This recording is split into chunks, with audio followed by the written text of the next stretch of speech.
live. There it is. We're good? Yep. All right, I'll tell them. Instead of 7:17, it's 7:23. Random though. Yeah, man. It's wild. All right, we're here. That's what matters. It's all.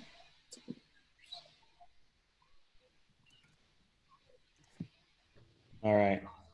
There we go. So wild. Now we gotta wait for everyone to migrate over to this one. As always. But it's working. That's the important part. Yeah. Again, I don't know. Like, so remember I was saying the earlier that like green go live button had to pop up. Never popped up. This is a lot of suspense. Oh gosh. And we had 4 likes on our other video. Hard to like that. It was too much suspense. We were building it too much. Oh man. So much it broke the video. Yeah, such a weird thing. It just says connect streaming software to go live. All right. Hello, everyone that's coming over to our new video now. Well done. You found us. We don't know what happened. You found us. So excited to have you all join as you're joining. Switching over. We had tested it earlier today and it worked beautifully, you guys. It was just amazing. It was perfect.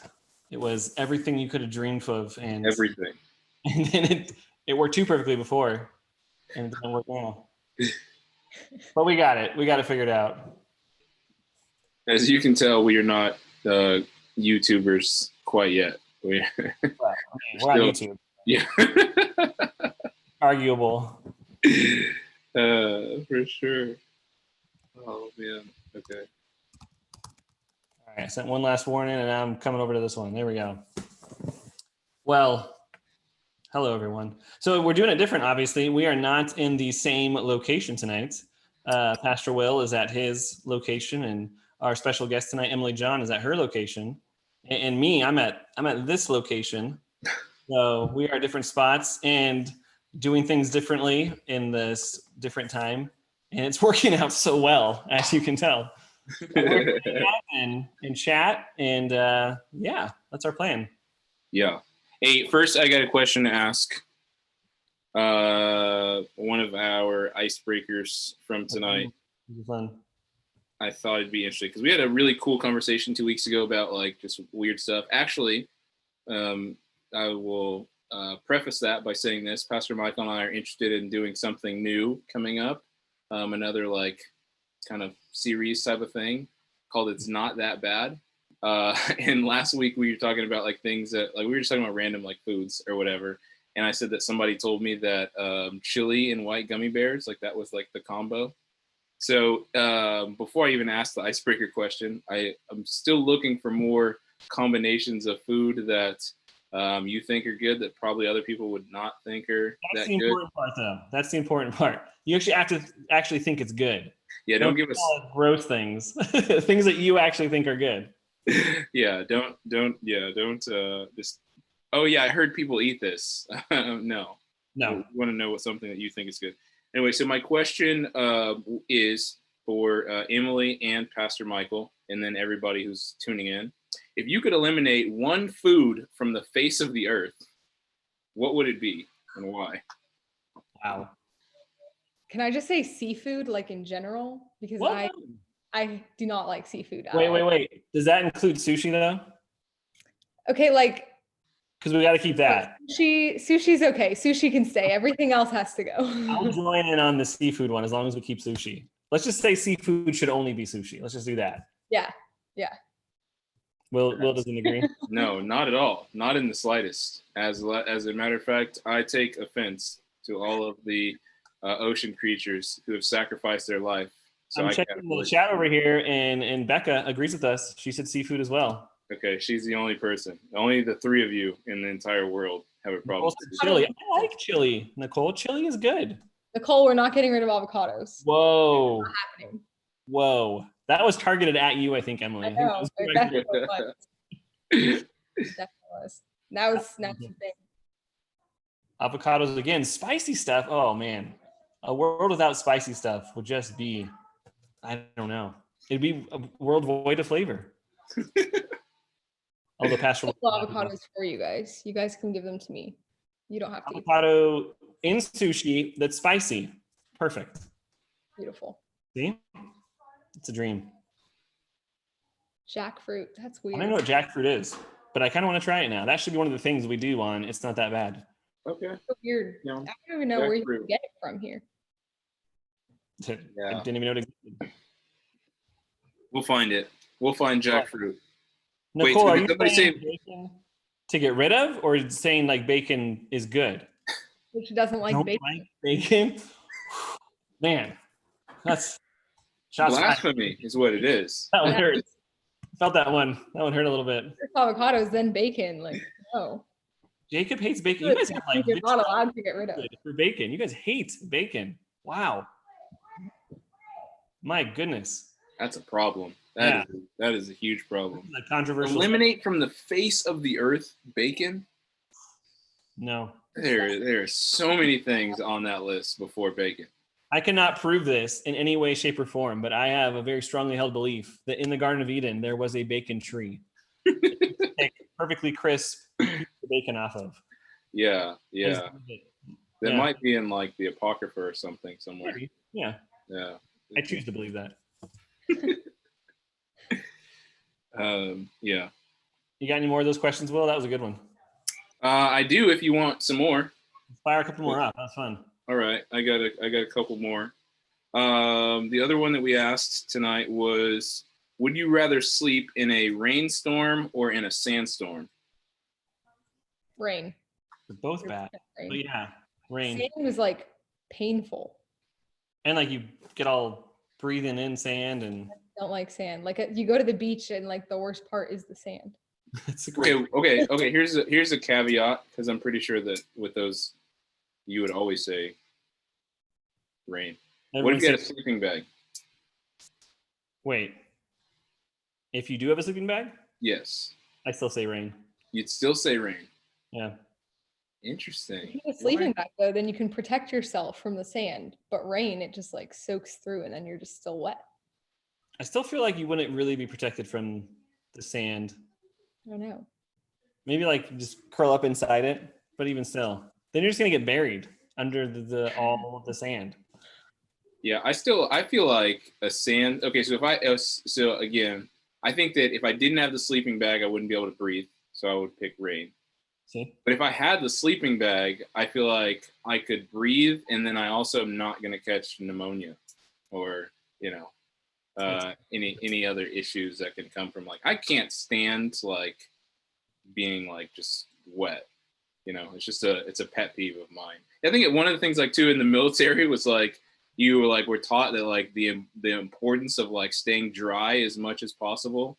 Like, so always having extra pairs of socks, extra pair of like, undershirts, like all of these things like that, because there's so many other like things that you can get from like just, being like having clothes that are damp and stuff like that. So I would not be able to stand. I probably wouldn't be able to sleep if I was just like cold and wet, all the time. So yeah, no, I couldn't do the rain. So sand it would be if I had a sleeping bag. We'll start joining on the rain front, I gotta say. Yeah.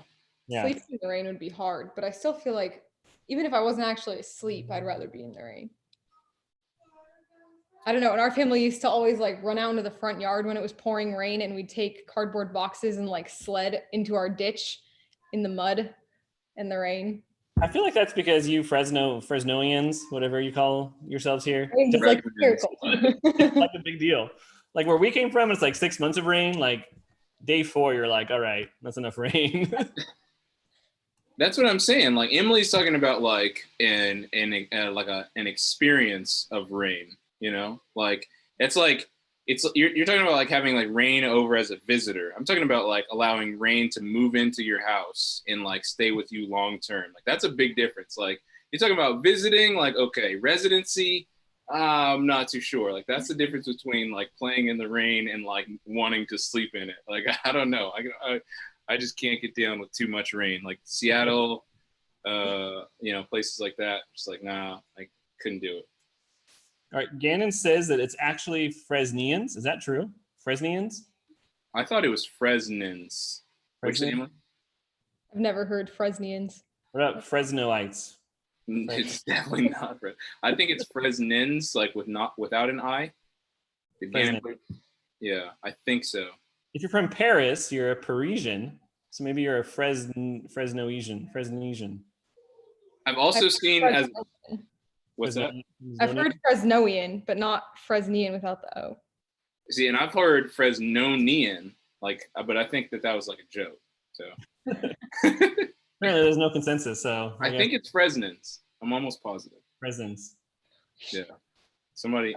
I think I prefer Fresnesian.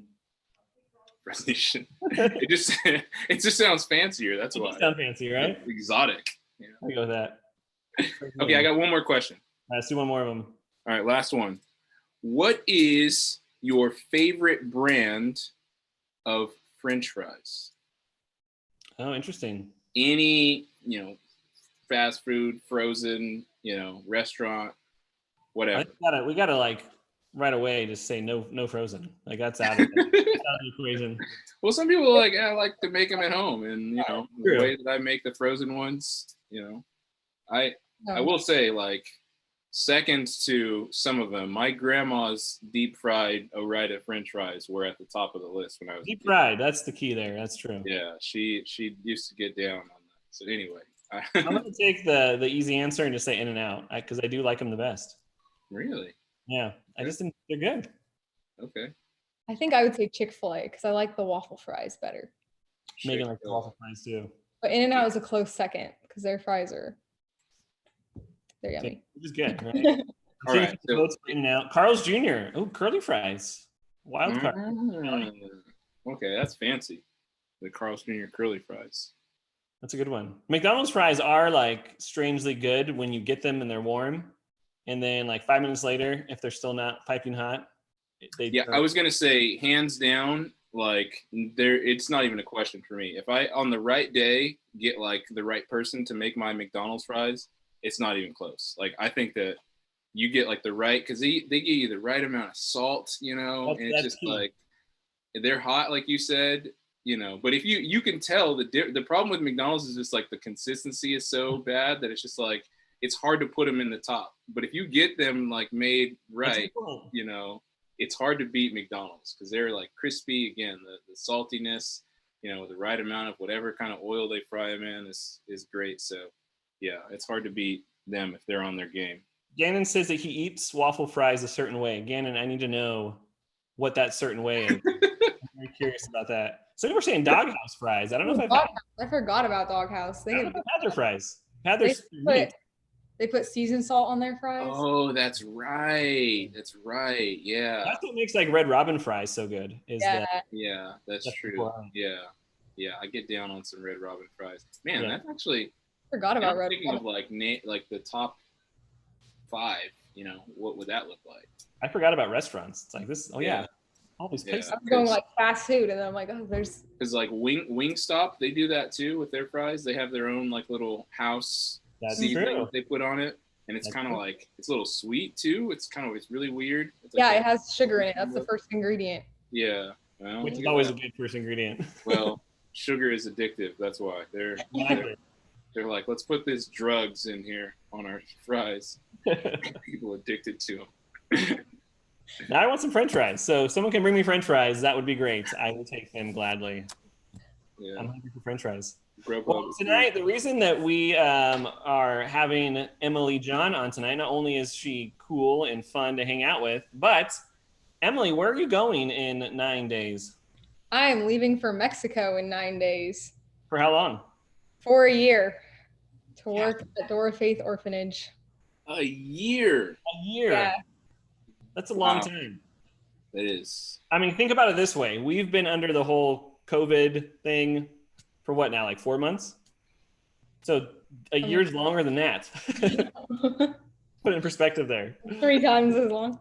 Exactly. So, guys, as you are chatting over there, if you have some questions or things you want to ask Emily about this, do so. We'll feed her those comments as they come in, and then we'll just talk about it as well. Just the fact that that's crazy, right? I mean, a year in Mexico. So the first question I had, and I was actually asking Emily this ahead of time before we even jumped on, and I'm like, I have to ask you all over again. So you're going for a year, and then how much of that time are you actually going to be down there in Mexico? Almost all of the year. I might come visit back like around Christmas break or something like that, but that probably will be the only time if I make it up then. It's a long time. So people are like, I had friends that would go away to college for a year, but really it was like 9 months, and they'd be home for summer and home for winter and, you know, winter break and stuff. So she's going to be down there for like an actual year. So don't forget too, as you're thinking of things to ask Emily, if you want to see her before she goes, you got like 9 days. So hurry up. You got to squeeze it in. All right, let me check out the comments here. One comment is, do you speak Spanish? Somewhat. I kind of speak Spanish, but I would not say that I'm fluent. And I'm a little rusty because I haven't spoke it in a while. But I've taken classes, Spanish classes up through Spanish 3. I actually took Spanish 1, I think 4 times, Spanish 2, 3 times, and then finally I took Spanish 3 because I took it in junior high, and then I took it in high school, and then I took it in college because I was like, I've already done this, but you have to take it again. And I've spent some time in Mexico before, which really I feel like helped me learn Spanish more than all the classes combined. But yeah, that's like, I feel like even though you're being more modest about it, I've heard her speak Spanish, and to me, it sounds very fluent. See, if you were fluent in Spanish, you might not think that. Comparison-wise, it's, yeah. Mi español is very small. Nicole wants to know, how many tacos will you eat? Oh, wait, is that like cumulative for the whole time? That's a tough one. That is. I don't know how many tacos I'll eat. It depends on how many times I get to go to tacos. But like, so I'll host American groups, and if they want me to take them to a taco stand, then I get to go along and eat tacos. But I don't know when American groups will be able to come down there because of Corona stuff. So if they start coming, then I will start eating lots of tacos. But if they don't, then my tacos will probably be kind of limited. I still feel like it's got to be like over 50 for sure. Probably. Yeah. For the whole time, yeah. I think we should vote. Who wants Emily to keep track of how many tacos she eats while in Mexico? Little tally marks. Taco record. I think we should all go for that. And we can start a pool. I like it. That's on how many tacos I'll eat. EJ Taco Pool. Nickname, by the way. It's a good nickname. It's a good one. Yeah, I'll eat a lot of other Mexican food, I think, more than tacos. There's this one lady who makes really good enchiladas and tamales, so we get to eat there. That sounds pretty good too. Wow. Yeah, for sure. I would like all of that. Someone wants to know, Emily, what is your favorite movie? My favorite movie is The Finest Hours. It's a Disney movie, but not a lot of people have watched it. Never heard. I think I've heard of it. Like nobody's ever heard of it, but it's my favorite movie. Is that the one like about a boat and everything? And yeah, it's heard about of it. an anchor that splits in half in a storm, and they have to go save them. And it's a true story. So, one of my favorites. Now I gotta check it out. I've heard of but not seen. It's on Disney Plus. You can watch it. What isn't on Disney Plus? You know, it's amazing. Got them all. We got any more questions over there? Yeah, somebody asked if you could, would you live in Mexico? Oh, well, you are going to. Yeah, I'm going to. Yeah, I would. I'm assuming you mean like all the time, the rest of your life, maybe. I think I would. Right now, actually, like I could end up living there after the year is up. I can commit to an indefinite period of time and end up staying longer if I wanted to. So I don't know. I could end up staying in Mexico longer. Is that a thing you are currently considering, open to? Yes. Yeah. I think it's a big possibility that I'll end up staying there longer. If I do, I would start doing like college online at the same time. But I don't know. If quarantine has taught me anything, it's I do not know what this next year is going to hold. So Wise words. What was the thing? This is, I think, probably some other things this as well, but I wanted to know as well. But like, what was the thing that got you to think that you like wanted to go not only to Mexico for a little time, but now you're potentially staying for maybe a long time? What was the thing that really drew you to that? I've always really since junior high, like wanted to be a missionary and just like, I don't know, that's just something that's driven me. And so I did a lot of like local ministry with our church. And then when I went to Mexico over spring break in 2018, I met the people who run the internship and they came and talked to us about it. And I was like, okay, I totally want to do this. But I emailed the guy and he actually told me no, because I was going to have to leave like in the middle of the first internship for my aunt's wedding. And so I was really bummed. And as I prayed about it more, like I still felt like I was being called to go. And so I ended up emailing him again and he changed his mind. And so it's kind of crazy to think that like I almost didn't go to Mexico at all and wouldn't be here today going to Mexico for longer. But I don't know, I've like over the first month I was there, I really like fell in love with the culture and the people there. And I built a lot of relationships with the kids. I think it's just the people that drew me to that place. That's cool. Yeah, very cool. I saw another question that came here. Oh, so someone said, so, you know, we don't know pretty much anything that happens at any point anymore, but all things considered, normally we would go on a trip over spring break down to Door of Faith. So if we did that, would you be the one who would be like taking us around and stuff? Yes, I would get to be in charge of you because I'm from your church. So I'd get to give you guys a tour, which would be kind of weird, but it's fine. I'd get to give you a tour and I'd be helping plan the trip from our side of things at Door of Faith. And I'd be your point of communication, most likely. So that would be cool. That'd be very cool. Yeah. It'd be weird because I'd be like on the trip, but also not. I don't know. It'd be interesting. So it'll just make up for missing this year. Exactly. Tag along. Exactly. Even better.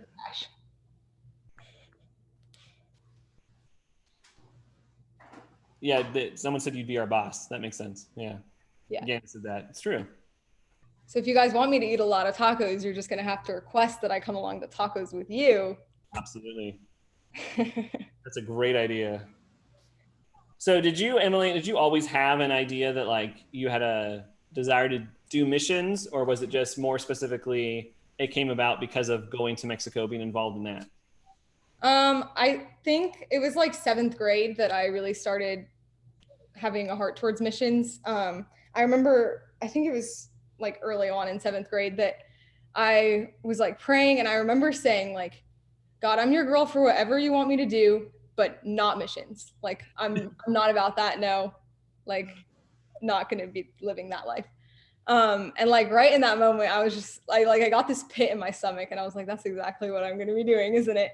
And then like after that, like I started, like I had already been involved with some of the stuff at our church, but the more I became involved with like serving next door at Vinland Elementary, and I did some Saturday sports and working out in Biola, the more I just fell in love with it, and it was something I wanted to do, and it wasn't anything that I was pushing against anymore. But yeah, there was definitely a point in my life where that was not on my radar at all. Totally makes sense. Sometimes I wonder like what God's reaction was when I said that. Like, you just wait. Yeah, it's like, yeah, well, I have no idea. We'll see about that. Right. Yeah. It's like, I am not going to go to Nineveh. Yeah. Right? Yeah. Sure. Okay. I do feel like that's a theme with God in many ways. Yeah, it's like he has his own ideas, and I don't think it's like always if we say we're not going to do this thing, that God's going to make us do that. Otherwise, then I'd be like, I'm not going to be a millionaire. I refuse. You're right. You're not. But I remember like growing up, like my dad was a pastor, and I said I don't want to be a pastor, and well, here I am. And then like even when Megan and I were considering places we were going to go, we jokingly, lovingly, everyone, don't worry, but we jokingly said like anywhere but Fresno, and here we are. But we're so glad. We love Fresno. How did you even know what Fresno was before you got it? We drove through it on the 99 to go to Southern California. Oh, so you didn't even really know. No, we didn't. We had no idea. Yeah. I wonder like how much of that has to do with like maybe like God already speaking to us and then like not really wanting to like lean into those promptings. You know what I'm saying? Like how much That's of that deep. it's actually already like God telling you that you're going to do it, which is why you're even praying that you don't want to. You know, Yeah.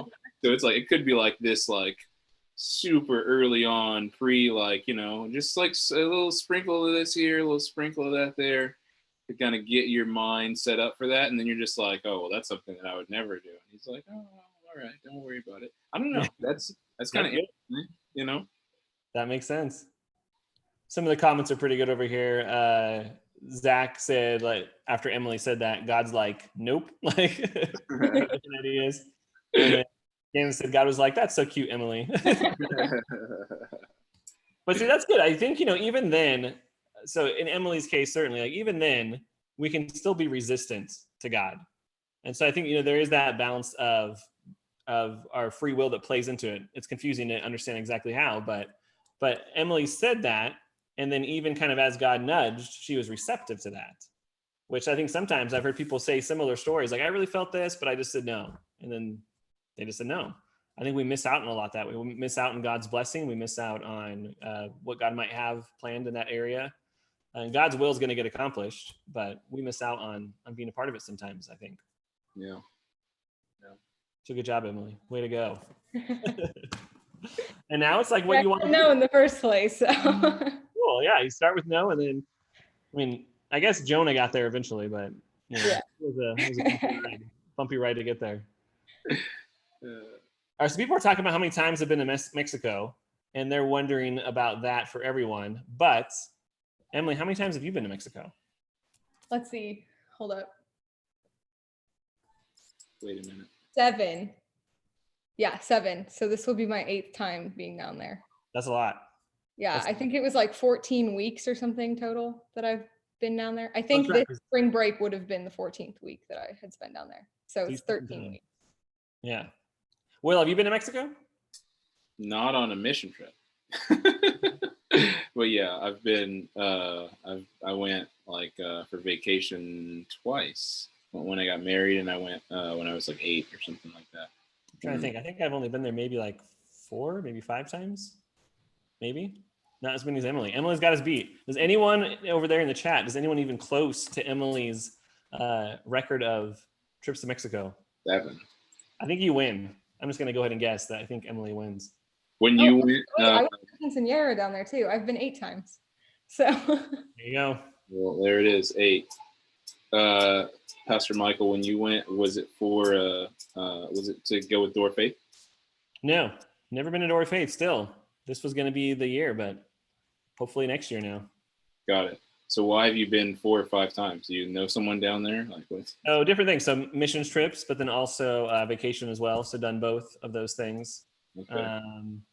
Yeah, that's basically, those were the reasons pretty much. Cool. But not Door of Faith. Never been there. Looking forward to it at some point. Hopefully while Emily's there. Hopefully. That would be great. So someone's been 3. Nicole's been 3 times. Gannon's been once. Some have not been at all. So we got different whole wide range of people on trips to Mexico. Yeah. Very cool. Did you see Gannon's comment on your thinking you're not moving to Fresno? That's pretty coming in so fast. I keep missing him. Let's see, Gannon. Michael on his way to Disneyland. It was on my way to Disneyland, Gannon. Look at that, Fresno, 7,000 people not living there. This is basically. That is very true. Yeah, we did not expect that, but God knows what He's doing. He's got tricks up his sleeve. He knows what He's doing. Yeah. We actually just had a friend visit from back where we used to live. And while she was here, she was like, this area is like, it's really nice here. We're like, I know. We had no idea. It's like California's best kept secret. Yeah. It's right in the middle of nowhere on the way to everything else. That's very true. And it is hot. I will say that. I will definitely say that. Yeah. How are you doing with this Fresno summer? It's warm. It's warm. Yeah, it's warmer than we have ever experienced. So At least Are you you have a like, pool. are you like, man, this is so I can't understand why anybody would live here, or you're just like, man, it's hot, but we're handling I don't know if it's true or not if your body actually like acclimates, but I feel like we actually have, because I don't feel like it's that hot. Like back home where we come from, like upper 90s, mid 90s even, that's like a hot week. And we would hit 100 maybe for a week at the most. And now, like the other day, it cooled off to 95, and I went outside. I was sitting outside, like this is nice. Yeah. Reading a book, you know. So that I feel like we've adjusted to it. Yeah. Or it's in my head. I don't know. Maybe it's like fried my brain a little bit. I don't know. Yeah, I think so. Yeah. Fresno on the way to everywhere. Yeah. True. Yeah. So true. And Nicole's right. There are seasons. I was surprised. I heard people say that, but I didn't believe it. But sure enough, there are seasons here. Yeah, they're just, some of them are longer than others, but It's true. A week of this, a week of that, in summer. Exactly. Right. Yeah. That works. All right, guys. Well, if you have any more questions for Emily, keep those coming in, and we'll ask those of her. We have a few more minutes left. One thing, Emily, I was wondering, what are you looking forward to the most of being in Mexico? Oh, that's hard. There's a lot that I'm looking forward to, but I'm really looking forward to getting to work more with the child sponsorship program that they have down there. I've worked a lot with that program in the past on some of the trips that I've gone down there. And so now that I'll be there long term, I'll get to work with it more, just a lot more in depth than I have in the past, which means like I'll get to just connect people that have sponsored kids at Door of Faith to the kids that they sponsor. When if they come down to meet their sponsored child, I'll get to like introduce them to the kids, and I'll get to like give birthday presents to the kids from their sponsors and send letters to their sponsors about how they're doing and pictures of them growing up and stuff like that. So that'll be fun. That's cool. And it'll help me learn all the kids' names. Actually, one of the trips I took down there, I had the job of introducing a sponsor to their sponsor child. And they came and they're like, oh, we sponsor a boy named Brian. And I was like, oh, there's a kid named Brian who spells his name. It looks like Brian. And I didn't realize there were two kids named Brian that spelled their name that way. And so I introduced them to the wrong kid. And they had like this whole heartfelt moment of like, this kid had like sent out on his last update that like his dream for the year was to meet his sponsor family. And I introduced them to the wrong kid, and he's just like sitting there like nodding along with it, like, cool, I got a soccer ball for my birthday that's in 6 months. Like, yeah. So hopefully less of those mistakes. Like the picture we have here. He looks different. That's weird. Yeah, we realized it after they left, and I was like, oh no. It's like, I didn't know we had got another Brian since the last time I've been here. Yeah. Scale of 1 to 10, Nicole said, how excited are you? Oh, that's hard. Probably like an 8. I'd be a 10 if I was done packing. But how do you pack for a year-long trip? I have no idea how you even do that. I don't even know. I'm still figuring it out. Boxes, and it's more like packing up things that I'm not taking with me than packing things that I am. Because I have to like get rid of a whole bunch of stuff and clean out my room so it can be a guest room while I'm gone. So I was gonna ask, is somebody moving into your room when you pack out? Not really. My mom's been dying to turn it into a laundry room for like the last 2 years. But I was like, on the off chance I come back after a year, like I'm not getting paid for the year I'm down there. I'm kind of going to need to move back in if that happens. So can't get rid of my room completely just yet. Somebody asked, how many kids do you usually work with? There are about, I think 100 kids there right now. They get up to like 120 kids is their maximum. They were down on numbers for a while. They were like at 80 kids, but just recently, I think in the last couple of weeks, they got like 20 kids in all at once. So they like had no babies for a year. Now they have 10 babies. And yeah, they just had a huge like inflow of kids coming into the orphanage. So yeah, so I think the numbers are at 100, but they've been getting a lot of kids recently, so it could have gone up since there. Okay, that's a lot. Yeah, that's a lot. out, like if you were to say like percentage wise, like what percent is like excited, what percent is like a little nervous, what percent, I'm trying to think of something else to add in there, scared maybe even? Worried about stuff you're gonna miss? I don't know. That's hard. I feel like 70 to 80% of me is just excited to get down there. And then there's like 15% of me that's like, okay, I'm leaving in 9 days. I still need to like finish packing and like actually get down there. And there's just like logistics once I get down there. Like I have to go get a COVID test and deal with stuff at the border because of Corona. And but I don't know, most of me is excited. But there is a little bit of like, okay, I still have to pack. I'm actually leaving in 9 days for a year, which like I've left for Mexico before. So it doesn't really feel like I'm leaving for a year. Like it doesn't feel very different than when I've left for like a month. So I don't think it's really hit me how long I'm actually staying there, but That makes sense. Yeah, absolutely. So for everyone watching now or watching later, how can they stay in touch with you while you are down in Mexico? I'll still have pretty much people who have my phone number. You can still text me and call me. I'll have service and Wi-Fi, Instagram, email. I can also, I'm planning on setting up like a email update while I'm down there that I'll send out like monthly of what life is like down there. So I can figure out a way to get you guys hooked up so you guys can be getting those emails if people want to be getting them.